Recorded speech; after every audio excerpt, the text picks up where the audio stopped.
नमस्कार दोस्तों। फिल्मों में तो आपने सुपर हीरो हीरोइन को देखा ही होगा। जब भी कोई मुसीबत आती है तो आ जाते हैं दुनिया को बचाने, जैसे कि स्पाइडरमैन, सुपरमैन, वंडर वुमन हो गया। क्या आपने नाम सुना है दोस्तों ट्री वुमन का?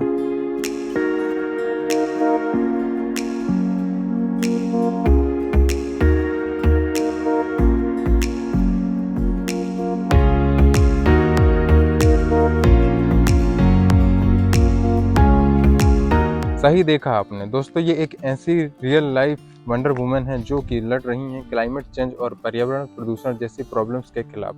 हम सब जानते हैं कि ग्लोबल वार्मिंग की वजह से कैसे धरती पर जो बर्फ है वह पिघलने लग रही है। नदियों का पानी हानिकारक केमिकल से भरता जा रहा है। बहुत से लोग हमारे देश में जो ऐसे प्रॉब्लम्स को देखकर एक शुतुरमुर्ग की तरह अपना सर जमीन के अंदर डाल लेते हैं और आंखें बंद कर लेते हैं, लेकिन दूसरी तरफ कुछ ऐसे भी लोग हैं हमारे देश में जो इन प्रॉब्लम्स को पहचानते हैं, समझते हैं और उनका समाधान ढूंढने की कोशिश करते हैं। आज ऐसे ही एक ट्री वुमन से मैं आपको मिलवाना चाहता हूं, जो कि मध्य प्रदेश के डिंडोरी जिले में रहती हैं और इन्होंने पर्यावरण के ऊपर बहुत ही बड़ा काम किया है। इन्होंने पिछले 17 सालों में 1 लाख से ज़्यादा पेड़ पौधे लगाए हैं और अभी मैं उनके ही गार्डन में हूँ। आप देख सकते हैं बैकग्राउंड में कितना अच्छा गार्डन यहाँ पर बनाया गया है। तो चलिए चलते हैं और मैं आपको इंट्रोड्यूस कराऊंगा श्रीमती लक्ष्मी अहरवार जी से। नमस्कार दोस्तों, मेरा नाम लक्ष्मी अहरवार है। मैं डिंडोरी ज़िले से हूँ। मैं इस पहाड़ी में 2007 से शुरुआत की थी। ये पूरी पहाड़ी बंजर थी, खाली थी, कुछ भी नहीं था यहाँ पर, पत्थर ही पत्थर थे। और मुझे चूँकि अच्छा लगता था मेहनत करना, तो मैं सोच रही थी कि मैं ऐसा क्या काम करूँ। तो जब खाली पहाड़ी थी तो धीरे धीरे करके इसमें पेड़ पौधे लगाना चालू की। इनमें इतने बड़े बड़े पत्थर निकलते रहे, फिर इनको हटवाए, फिर उनमें मिट्टी डलवाए, फिर इसमें पौधे खरीद के लाए, कुछ तैयार किए, लगाई हूँ। तो अभी तक इसमें छोटे बड़े आरोग्य वाटिका, नवग्रह वाटिका और त्रिवेणी, वृंदावन वाटिका, तुलसी वाटिका, ऐसे करके बहुत सारे पौधे हमने इसमें लगाए हुए हैं। और इन पौधों को लगाते लगाते अभी तक की जो 2007 से लेकर 2024 तक का जो सफ़र है हमारा, अभी तक 1,25,000 से भी ज़्यादा पौधे इसमें लगा चुकी हूँ। गांव-गांव जाती हूँ, हर कॉलोनियों में, हर स्कूलों में, कॉलेजों में लगाती हूँ, छात्रावासों में लगाती हूँ, पहाड़ियों पर भी लगाती हूँ, रोड के किनारे लगाती हूँ। पहले लोगों से संपर्क कर लेती हूँ और बहुत सी जगह पे हमारे लगाए हुए पेड़ इतने बड़े-बड़े हो गए हैं कि वहाँ की महिलाएं हमको बुलाती हैं और स्कूल की टीचर्स वगैरह हमको बुलाती हैं कि आइए मैडम, आपके लगे हुए पौधे बड़े बड़े हो गए हैं, चलिए और मैं आपको यहाँ के पेड़ पौधों को दिखाऊंगी मैंने कब कब कैसे और कहाँ पर कितने पौधे लगाए हैं। देखिए ये आड़ू का है, इस साल में 2 बार फलता है। फूल लगे थे और फल लगना चालू हो गए हैं, ये फलने लगा है।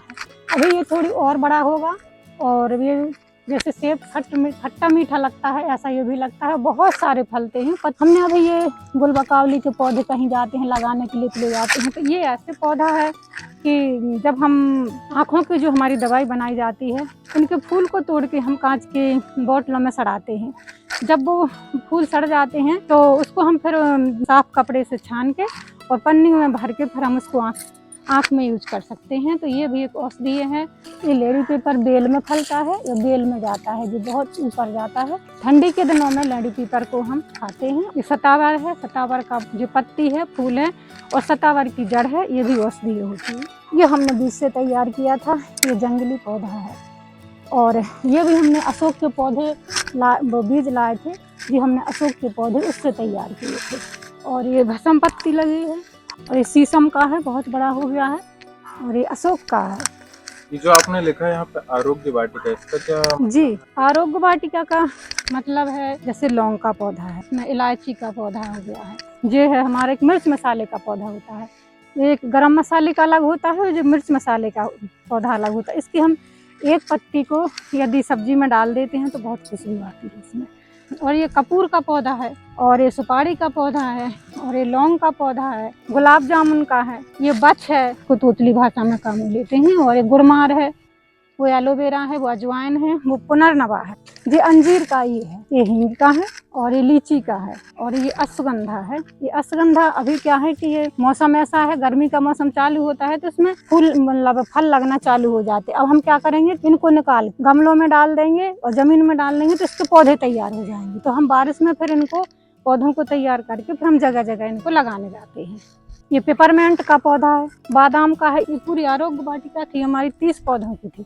देखिए ये इलायची का है, ये सागौन का है, ये जंगली है, ये जामुन है, और ये भी सहतूत बहुत बड़ा हो गया है, जासवन है, ये जामुन का है।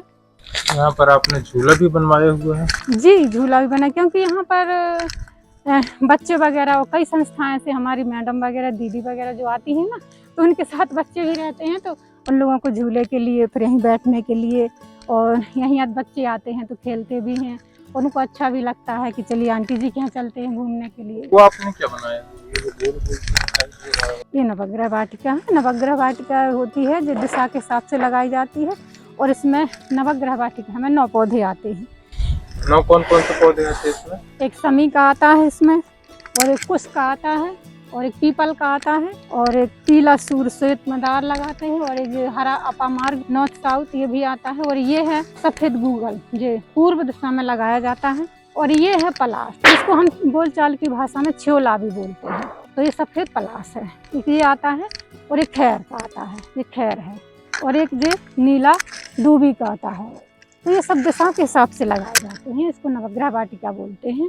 ये कटहल का है, ये कटहल का है ना, तो ये क्या है कि इसमें बहुत सारे, ये गूगल का उमर का है, जो मुनगा का भी लगा, ये कितना बड़ा हो गया, वो कदम का भी, ये कदम का भी लगा है इस तरफ।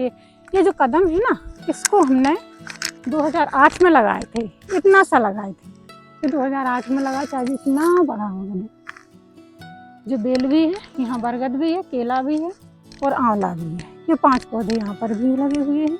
ये शौक है हमारी, ये प्रकृति है, और ये धरोहर है, तो हमने पत्थर पड़े रहते हैं इधर उधर, तो हमने इनको जमा दिए हैं। ये यहीं से ढूंढे हैं, कहीं बाहर से नहीं लाई हूँ, इन पत्थरों को यहीं से ढूंढा है। और ये जटामासी है, और ये हरा चंपा है, ये लिली है, ये बाटल लिली है। इसके अभी गर्मी में बहुत सारे फूल खिलते हैं। पान भी लगे हुए हैं, पान का भी ये लगाए। ये आम का है, ये भी बहुत बड़ा हो गया, और ये सीताफल का है, और ये नीम का है। ये 10 कली का जासवन भी लगा है। यहाँ गन्ना भी लगाए थे। ये मॉलफ्री का पौधा, ये बहुत दुर्लभ पौधे होते हैं, मिलते नहीं है। ये पीला कनेर है। केला का हो गया, और ये स्नेक प्लांट डूरेंटा है, और इसी में जो उस तरफ वो लगी, वो मीठी नीम लगी है। ये हम चाय पत्ती का यूज करते हैं। ये लेमन ग्रास है, इसको हमने बारिश में इसके बहुत सारे पौधे तैयार करते हैं, इससे बहुत अच्छी खुशबू आती है, और चाय पत्ती की जगह हम इसी को बनाते हैं। ये जंगली पेड़ है, मतलब ये मिलता नहीं है, इसको झारुल बोलते हैं। जो काम करती हूँ तो थोड़ा लिख भी लेती हूँ कि पढ़ने में अपने आप में एक अच्छा लगता है। देखिए क्या लिखा है कि फूलों की सुगंध हवा के प्रतिकूल नहीं फैलती, पर सद्गुणों की कीर्ति चारों दिशाओं में फैलती है। तो बहुत सारे ऐसे स्लोगन लगे हुए हैं जो हमारे प्रेरणा के स्रोत हैं। रुद्राक्ष का भी लगा है, ये भी बहुत बड़ा हो गया है। पारिजात भी है, और ये अभी जो पतझड़ हो रहा है, जो पत्ते निकल रहे हैं, इन पत्तों को मैं इकट्ठा इनको करके इनको दबा देते हैं मिट्टी से, और पानी डाल दिए ऊपर से, तो ये खाद बन जाता है पूरा। तो हमको जैविक खाद घर ही में तैयार हो जाती है। बहुत अब बड़े बड़े पेड़ हो गए हैं, तो हम बहुत सारी खाद को घर में ही तैयार कर लेते हैं। देखिए जहाँ हरियाली वहीं खुशहाली। ये ब्रह्म कमल है। अभी इसमें जो फूल निकलता है वो ऐसे निकलेगा कि ये जो पत्ती निकल रही है ना, इस पत्ती से ऐसा आएगा और ऐसे नीचे की तरफ जाता है, वाइट खिलता है इसमें। और अभी अप्रैल में खिलेगा, अप्रैल मई और जून तक। गर्मी चालू हो गई है इसलिए पतझड़ भी है। और ये नींबू भी लगा है, और ये बेल पत्ती भी लगी है। ये पाम का है। ये पाम में भी कई वैरायटी में होती हैं। गोल वाला फूल इसमें खिलता है। ये अशोक का है। ये 10 कली का जासवन भी लगा है। ये करंज का है। ये खमेर का है, खमेर लगी है। ये अकेसिया का है। ये मीठी नीम है। ये बांस के हैं। ये कटहल है। और ये अर्जुन है। ये अर्जुन का, इसको बिल्कुल छोटा सा लगाए थे, बहुत बड़ा हो गया है। ये सब तो पानी के पेड़ लगे हैं पूरे वहीं तक। और ये पीला गुलमोहर है। ये पीला गुलमोहर है। ये सब तो पानी है। ये आंवले लगे। ये पाम है। सिल्वर ओक है। इसके गुलदस्ते बनाए जाते हैं।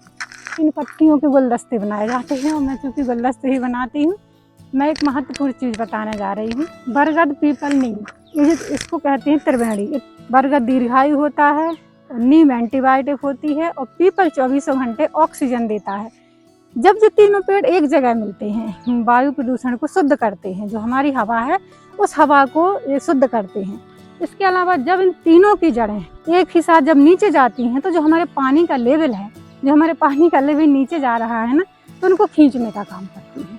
ऑक्सीजन की दृष्टि से हमने संकल्प लिया है कि एक ऑक्सीजन प्लांट हमने अभी तक के कम से कम ये हमने अभी 40-50 त्रिवेणी लगा चुके, एक भी जगह नहीं लगाई है हमने। तालाबों में, किसानों के खेत के मेड़ पे, मंदिरों में और नर्मदा जी के किनारे हमने लगाई हैं। और चूँकि हम ये पौधों को घर ही में तैयार भी करते हैं। ये देखिए पूरा बेल के पौधे इतने इतने लगाए थे, आप देखिए कितने बड़े बड़े बेल फल रहे हैं। नीम के भी लगे हैं, जंगल जलेबी भी लगी है, गुलमोहर के लगे, अकेसिया के लगे, नीम भी लगी हैं पूरे। क्या जो महुआ था, ये महुआ है ना, तो हम गुली से तैयार किया था, इसमें 2009 में लगाया था जी हमने। और ये महानीम लगा है, ये भी बहुत बड़ा हो गया है। और ये बाटल ब्रश है। आपने मुझे इतने सारे पौधे दिखाए यहाँ पे गार्डन में और इस पहाड़ी में, तो मैं ये जानना चाह रहा था कि ये पूरे इलाके में यहाँ से लेकर पूरे यहाँ तक आपने टोटल कितने पेड़ पौधे लगाए, ये बताइए आप। ये देखिए आरोग्य वाटिका, नवग्रह वाटिका, त्रिवेणी, तुलसी वन और उसमें जंगली पौधे भी हैं, फलदार पौधे भी हैं। तो ये पूरे पौधे वहाँ से लेकर के पूरी पहाड़ी तक, ऐसे आप देखिए पूरे इतने में 500 पौधे हैं पूरे। और इसके अलावा जो मैं गांव में जाती हूँ वो अलग है, वो पौधे अलग हैं, लेकिन वो पौधे भी इसी वैरायटी के हैं। कुल मिला के अभी तक की अवधि में 1,25,000 से भी ज़्यादा पौधे लगा चुकी हूँ, वितरित कर चुकी हूँ। और किसी के यहाँ बर्थडे पार्टी होती है, कोई भी कार्यक्रम होता है तो पौधे देती हूँ, उसमें गिफ्ट करती हूँ। ये भी हमारा हर वर्ष गौरैया बचाओ अभियान का कार्यक्रम चलता है, तो ये मैं हर वर्ष कम से कम 500 खरीदती हूँ। और अभी 100 तो कम से कम हमारी अपने पूरे गार्डन में लगाई हूँ, अभी कुछ वहाँ रखे हैं। और मैं गांव जाती हूँ और मंदिरों में जाती हूँ, कभी नर्मदा जी के किनारे जाऊँगी तो वहाँ पे लोगों को गिफ्ट करके आती हूँ। अभी जो गर्मी का जो समय चल रहा है उसके लिए गौरैया बचाओ का एक अभियान ये हमारा अलग से चलता है।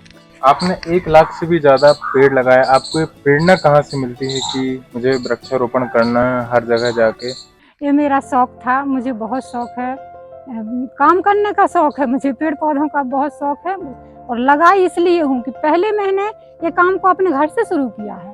यहाँ चूँकि हम रहते हैं तो यहाँ मतलब जब हमने यहाँ से शुरुआत की तो हमने सोचा जब मैं एक महिला के लिए पहाड़ी को सजा सकती है तो क्या मैं दूसरी पहाड़ियों में नहीं जा सकती हूँ।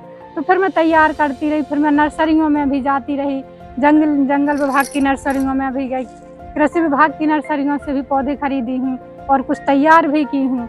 इसके बाद फिर हम खुद जुलाई, अगस्त, सितंबर 3 महीने का जो बारिश का समय होता है वो 3 महीने में हम पौधे तैयार करते हैं। तो हर वर्ष 4,000 से 6,000 तक के बीच में जो पौधे मैं हर वर्ष लगाती थी। अभी 2020 में जो कोरोना हुआ था, कोरोना में तो मैंने कम से कम अपने ही हाथों से यहाँ पे कम से कम 1100 तुलसी के पौधे तैयार की थी और लोगों को ऐसे ही गिफ्ट में देती रहती थी कि आप लोग ले जाइए। और लेमन ग्रास हो, जो मुनगा की पत्ती और मुनगा की जो फल्ली निकलती थी उनको, तो जब हम घर में इतना काम कर लिए तो हमने सोचा हम बाहर भी कर सकते हैं। दूसरी संस्थाओं वाले भी आते हैं हमारे यहाँ, वो लोग कहते दीदी इतने पौधे दीजिए, मैडम जी इतने पौधे दे दीजिए।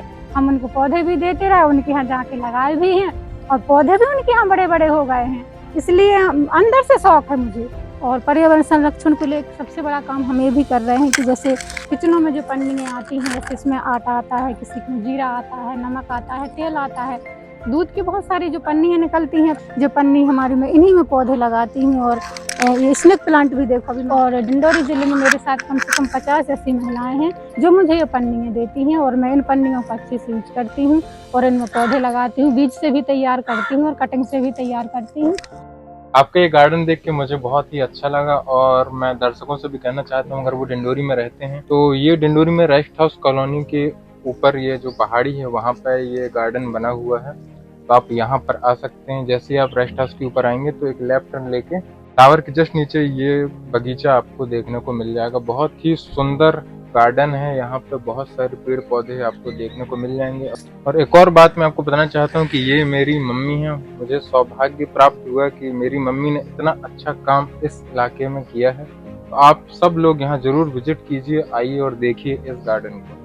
और लास्ट में एक चीज ये बोलना चाहता हूँ कि जब भी हमारे घर में या हमारा बर्थडे आता है या हमारी फैमिली में किसी का भी बर्थडे आता है तो मम्मी सबके लिए बर्थडे में एक पौधा जरूर लगा दें। तो हम चाहते हैं कि इस वीडियो को अगर आप देख रहे हैं, जब भी आपकी फैमिली में किसी का भी बर्थडे हो तो आप एक पौधा जरूर लगाएं। जब तक वो बड़े होकर इंडिपेंडेंट ना हो जाए वो पौधे, तब तक आपको उस पौधे की सुरक्षा करनी है। इस बारे में आप कुछ बोलना चाहें?